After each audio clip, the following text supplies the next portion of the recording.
ब्रह्मा मुरारी स्त्रपुरांतकारी भानु शशि भूमि सुतो बुधश्च गुरुश्च शुक्र शनि राहु केतव सर्वे ग्रहा शांतिकरा भवन्तु सर्वे ग्रहा शांतिकरा भवन्तु गुरुराग्रह शांतिकरा भवन्तु। नीलांजनं समाभासं रविपुत्रं यमाग्रयं छायामार्तंड संभूतं तम नमामि शनिश्चरम्। नमस्कार, स्वागत है आपका आचार्य वाणी में। मैं आचार्य डॉक्टर विक्रमादित्य आपके साथ हूँ। आज का विषय हमारा है सिंह राशि। सिंह राशि वालों के लिए मंगल और शनि का परिवर्तन, मंगल शनि का षडाष्टक योग जो अभी चल रहा है, 7 जून से आरंभ हुआ और करीब करीब 28 जुलाई तक ये योग बना रहेगा।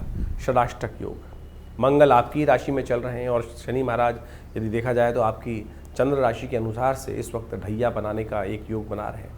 ऐसे में उस पर करेला और नीम पर चढ़े की अवस्था बन गई है। मंगल की ढैया का समय भी शुरू हो गया है। अब शनि की ढैया का समय के साथ साथ मंगल का षडाष्टक योग भी बन के आ गया है और इस वक्त मंगल पूर्ण दृष्टि के साथ शनि पर अपनी दृष्टि डाल रहे हैं।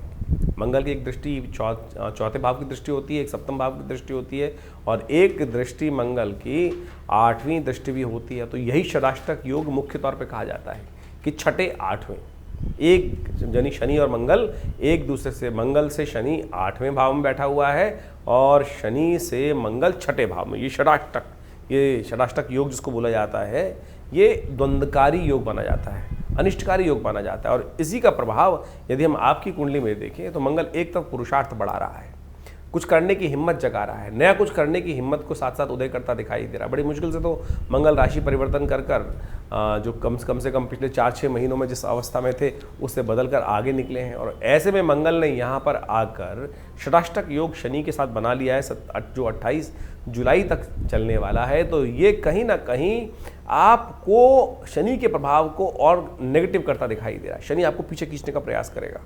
शनि आपके लिए कहीं ना कहीं ऐसी स्थिति उत्पन्न करेगा, मेहनत करने के बावजूद भी रिजल्ट लाने में कमी करने के योग बना देगा और कहीं ना कहीं छोटी छोटी बातों में आपको दुस्साहस करने का रास्ता करा सकता है। इसलिए कोशिश ये करें, दुस्साहस करने से बचने का प्रयास करना चाहिए आपको। छोटी छोटी बातों में दुस्साहस ना करें, जो काम हो बैलेंस होकर करने का प्रयास करें। विश्व के दृष्टिकोण से ये योग कहीं ना कहीं कुछ ना कुछ परेशानी करने के योग दे सकता है। ऐसे में आपकी राशि के दृष्टिकोण से ध्यान रखना चाहिए आपको कि जो भी विचार कर रहे हैं, बोल रहे हैं, सत्य संकल्पों के बोल रहे हैं, आप तो सत्य में बोल रहे हैं, सही चीज़ बोल रहे हैं, लेकिन सामने वाले को उसमें द्वंद्वात्मक स्थिति उत्पन्न कर सकता है, आपके प्रति हीन भावना मन में रख सकता है। तो ऐसे में ध्यान रखना होगा कि आप जो भी बोले उसको जब आवश्यकता हो तभी बोलने का प्रयास करें। बिना किसी कारण के ज़बरदस्ती हम चीज़ों में बीच में इन्वॉल्व होने का प्रयास करेंगे तो वो स्थितियां हमारे लिए नेगेटिव जा सकती हैं। कारण है कि इस वक्त रिजल्ट आने में कुछ ना कुछ दिक्कतें दिखाई देती हैं।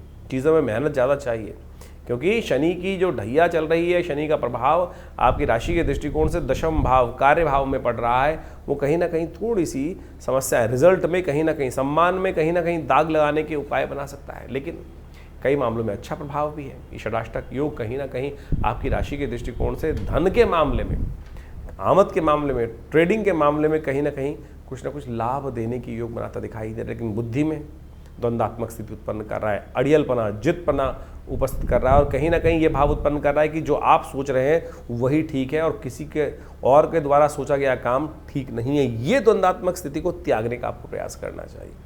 ऐसे में कुछ खास उपाय आप अवश्य करने का प्रयास करें।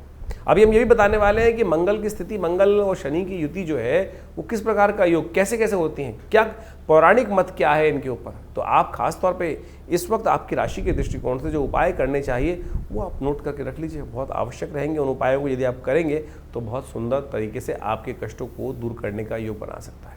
एक सबसे बढ़िया उपाय जो आपके लिए राशि के अनुसार से हमें दिखाई देता है कि आपकी राशि के दृष्टिकोण से एक काम करने का प्रयास करें। आप एक विशेष उपाय है आप करें कि हनुमान जी के मंदिर में पान का बीड़ा, मीठे पान का बीड़ा उनको अर्पित करने का प्रयास करें। हनुमान जी को मीठे पान का बीड़ा बड़ा पसंद है और कहा जाता है कि लाल बत्ती का दिया उनके समक्ष जलाकर एक रोली युक्त बत्ती बना लीजिए। एक घी के बट्टी की उसमें दिए के अंदर एक बत्ती बनाइए, उसमें थोड़ी सी रोली लगा दीजिए या घी तेल में जो भी डालें उसमें थोड़ी सी रोली डाल दीजिए। तो लाल बत्ती का दिया हनुमान जी के समक्ष में और हो सके तो शनि स्तोत्र का पाठ, ओम नमः कृष्णाय नीलाय शितिकंठ निभाय च नमः कालाग्नि रूपाय कृतांताय च वै नमः, इस मंत्र का जप अवश्य करने का प्रयास करें। तो ये आपके लिए उपाय बड़े श्रेष्ठ रहेंगे। इसके अनुसार से यदि आप कार्य करेंगे तो ये कहीं ना कहीं जो मंगल शनि की षडाष्टक युति चल रही है आने वाले 1.5 महीने तक, वो कहीं ना कहीं आपके कष्टों को निवारण करने का योग भी बनाएगी और आपके आगे बढ़ने के रास्ते को भी प्रशस्त करती दिखाई देगी। तो इस प्रकार से शनि मंगल का जो परिवर्तन का योग है, षडाष्टक योग है, इसका आपने महत्व समझा। देखिए, इस महत्व को आपने समझ तो लिया, लेकिन ये गोचर का प्रभाव है। अब इसके साथ साथ आपकी जन्मपत्री में भी क्या प्रभाव चल रहा है, कौन से ग्रह योग किस प्रकार की दशाएं बना रहे हैं, फिर आपकी जन्मपत्री में आपके दशाओं की अवस्था क्या है, आपके ग्रहों की अवस्था क्या है, किस अवस्था में वो बैठे हुए हैं, उन पर भी बहुत निर्भर करता है। आपकी राशि कौन सी है, लग्न कौन सी है, राशि के हिसाब से तो हम बता ही रहे हैं आपको, लेकिन इसके साथ साथ आपकी जन्मपत्री के दृष्टिकोण से कौन सी राशि प्रभावी है। कई बार किन्हीं व्यक्तियों कुंडलियों में लग्न कुंडली प्रभावी होती है, जो लग्न दिन में करीब 12 लग्न होती हैं और 12 राशियों के साथ 12 लग्न बन जाती हैं, तो उनका भी बेहद बड़ा अद्भुत महत्व होता है। राशि तो करीब 2.5 दिन, 2 से 2.5 दिन तक एक बार में परिवर्तन, चंद्रमा के अनुसार से परिवर्तन का योग बनता है। तो कई बार कई लोगों का प्रश्न आता है कि हमारी राशि का कॉन्सेप्ट हमसे मिलता नहीं है। देखिए, उसके कारण से देखना पड़ेगा कि आपकी जन्मपत्री में क्या वो लग्न राशि या जन्म राशि या चंद्र राशि, सूर्य राशि, कौन सी राशि से प्रभावित कुंडली आपके लिए उपयुक्त है, किसको कौन सा आपको देखना चाहिए। नाम के हिसाब से एक अलग राशि होती है, जन्म के हिसाब से अलग राशि होती है, लग्न राशि अलग होती है, कारकांश की राशि अलग होती है। इन सब का अद्भुत महत्व ज्योतिष के दृष्टिकोण से देखा जाता है और इन सब की सूक्ष्म विवेचनाओं की आवश्यकता होती है। इसके साथ साथ गोचर के ग्रहों के साथ साथ आपकी जो दशाएं, अंतरदशाएं जो चल रही हैं, उनको भी अच्छे रूप से समझना चाहिए। कई बार गोचर बहुत प्रभावी है और बहुत अद्भुत लाभ देने के योग बना रहा है, लेकिन अंतरदशा, दशाएं, बाकी सब ग्रहों की अवस्थाएं अंदर जो इंटरनल कुंडली में है वो ठीक है ही नहीं। अब किसी की कुंडली में अद्भुत धन लाभ का योग बन रहा है राशि के दृष्टिकोण से, लेकिन मूल जन्मपत्री में यदि दरिद्र योग बना हुआ है, किमुद्रम योग बना हुआ है, तो उसमें गोचर का प्रभाव कर क्या लेगा। तो इसलिए गोचर के दृष्टिकोण से आपके साथ साथ बहुत सारे ज्योतिष के जो प्रभाव हैं, उन सबको एक साथ अनुसंधान कर उनकी विवेचनाओं की आवश्यकता होती है और फिर उन जन्मपत्रियों के अनुसार से विवेचना कर कर प्रस्तुत किया जाए तो बिल्कुल चमत्कारिक प्रभाव उपस्थित होता है। उपाय भी बड़े ज़बरदस्त हैं। बहुत सारे लोगों का तथाकथित तौर पे कहना है कि भाई कौन से उपाय किए जाएँ, कितने दिन उपाय किए जाएँ, कितनी संख्या में उपाय किए जाए। देखिए, जीवन जो है वो कर्म का खेल है, सुख दुख जो है वो कर्म के खेल माने जाते हैं।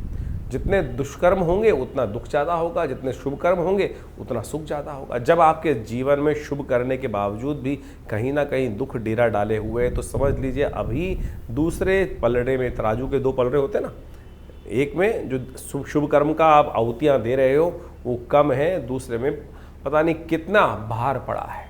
ज्योतिष की जन्मपत्री के माध्यम से हम उस प्रभाव को जान सकते हैं कि कितना आवश्यकता है। हमारे पूर्व जन्मकृत कर्म के अनुसार से कौन सी दशाएं, अंतरदशाएं चल रही हैं, किस प्रकार का प्रभाव बना रही हैं, कैसा ग्रहों का योग है। जन्मपत्री आपकी बैलेंस शीट है, आपके कर्मों का लेखा जोखा है, जो आपको वास्तविक तौर पर समझाती है कि हमारे पूर्व अर्जित कर्म किस प्रकार के रहे और उसका लेखा जोखा जो हमको प्रस्तुत लेकर हम आए हैं इस जन्म में, उसका प्रभाव किस प्रकार से होने वाला है और सुख प्राप्त करने के लिए कैसे उन जो दुष्कर्म है उनको समाप्त करने के लिए कौन से कार्य करने हैं हमको। आप सपोज जन्मपत्री दिखाने एक व्यक्ति आया मेरे पास, बहुत सारे लोग जन्मपत्री दिखाने आते ही रहते हैं। हमने एक हमारे आश्रम के पास ही एक व्यक्ति रहता था, उसकी जन्मपत्री थी, जन्मपत्री देखी और जन्मपत्री में एक उपाय बताया कि एक काम करो, तुम हनुमान जी को चूल्हा चढ़ाने आया करो।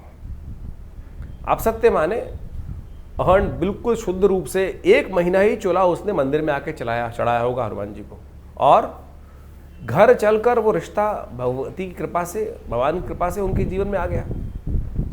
और कई लोग ऐसे होते हैं कि 1-2 बार चढ़ाने के बाद ही पूछ लें, गुरु जी कब तक चढ़ाना है। तुलसी बाबा ने कहा है ना, कन का मन का छोड़कर मन का फेर। श्रद्धा, विश्वास, समर्पण भाव से यदि 1-2 बार भी कर लोगे ना, तब भी वो अद्भुत रूप से लाभ दे देगा। समर्पण भाव परमात्मा की, जब तक तू न कृपा करे तब तक मैं तेरे द्वार पर बैठा हूँ, ये भाव कर कर हम यदि उपाय करें तब तो वो लाभ देगा। लेकिन हमारी स्थिति क्या होती है, मंत्र जप कर रहे होते हैं, हम बार बार उठा के माला देखते हैं, एक हुआ, कितनी हो गई, अभी कितनी जप भी रह गई अभी, तो फिर तो मन का प्रभाव जो है वो उस परमात्मा के श्री चरणों की तरफ नहीं है, वो केवल मनकों के प्रति है। जैसे आजकल बहुत सारे लोग राम नाम जप कर रहे होते हैं, एक जगह हम पहुँचे तो वहाँ मंत्र जप कर रहे थे, राम नाम 1, राम नाम 2, राम नाम 3, राम नाम 4। हमने कहा भाई ये 4 1 तो इसकी वजह राम राम राम राम राम राम राम राम राम ऐसे ही कर लो ना, तो संख्या बल क्यों लेके चल रहे हो? तो आप श्रद्धा के साथ इन उपायों के महत्व को समझने का हमको प्रयास करना चाहिए। बिल्कुल अद्भुत रूप से कार्य करते हैं। हमारा अनुभव ऐसा है, हज़ारों लोग हमारे साथ जुड़े हुए हैं और उन सबके जीवन में चल रही घटनाओं को देखकर इस जन्मपत्री के योगा योगों का प्रभाव हम उनको बताते हैं और बिल्कुल प्रत्यक्ष रूप से परिवर्तन आने के योग बनते हैं। लेकिन परिवर्तन आपकी अपनी मेहनत, आपके अपने कर्मों के अनुसार से आएंगे, परमात्मा की कृपा से आएंगे। तो इसलिए इस संसार में हम दुख झेलने के लिए नहीं आए, इन सरमार में बड़ी मुश्किल से बड़े भाग्य मानुष तन पावा। इसलिए इस ज्योतिष विज्ञान के माध्यम से हम समझें कि आने वाला समय हमें कहाँ अच्छे कार्य करने की तरफ प्रेरित कर रहा है, कौन से कष्ट आने के योग बन रहे हैं, कैसे उन कष्टों के प्रति हम निवृत्त होकर अपने को रक्षा कवच के अंदर ले जा सकें। वो प्रभाव ज्योतिष के द्वारा हम अच्छे से अपने जीवन में उपस्थित कर सकते हैं। नहीं तो ढैया, साढ़े साती, कभी कुछ और महादशाएं, कभी राहु की, कभी शनि की, ये सब चलती रहेंगी। लेकिन बहुत सारे लोग जीवन में सुख प्राप्त करने के योग बना लेते हैं और बहुत सारे जीवन में कष्टों का, हजारों लोगों को कष्ट हो रहा है लेकिन कुछ लोगों को फिर भी सुख प्राप्त करने के योग बन जाते हैं। तो आप समझें ये सारा कर्मों का खेल है। कर्म सुधारने का हमको प्रयास करना चाहिए। ज्योतिष के विज्ञान के माध्यम से हमको कर्म सुधारने का रास्ता ही प्राप्त होता है। इन सब चीज़ों को आप समझें अच्छे से, अपने ग्रहों के प्रभाव को समझें और प्रत्यक्ष रूप से आप यदि इन सब जो रास्ते हमने आपको बताए हैं इनको यदि अपनाने का प्रयास करोगे तो हमारा ऐसा विश्वास है, हमारा ऐसा अनुभव है कि जीवन में कष्टों से निवृत्ति का योग भगवान की कृपा से बन ही जाता है। खैर, आपके मन में जो भी प्रश्न चल रहे हो चिंता ना करें, आप हमारे इस कार्यक्रम के माध्यम से हमारे इस चैनल पर या व्हाट्सअप नंबर्स जो नंबर सामने स्क्रीन पर चल रहे हैं उन पर भेजिए। इसके बाद भी रविवार को आश्रम पे बहुत सारे कार्यक्रम समय समय पर चलते ही रहते हैं। हर महीने के पहले रविवार पर हमने एक समागम की व्यवस्था कर रखी है आश्रम में। जो लोग भी उस कार्यक्रम में सुबह 8 बजे से लेकर 10 बजे तक आते हैं उनके प्रश्न, एक आध दो जो प्रश्न होते हैं उनका अवश्य हमारी तरफ से निदान उसी समय पर देने की व्यवस्था रहती है। तो आप कोशिश ये करें, विवेकानंद योगाश्रम में इन समस्त जो कार्यक्रम है आपको समय समय पर हम आमंत्रित करते रहते हैं, उन सबका लाभ लीजिए, जुड़िए। देखिए माँ भगवती का सुंदर श्री विग्रह जो आश्रम पर विराजमान है, उनके सानिध्य में आकर किस प्रकार से उनके प्रभाव से हम अपने जीवन को, कष्टों को दूर हज़ारों लोगों ने किया है, आप भी करें। स्वागत है आपका। नमस्कार।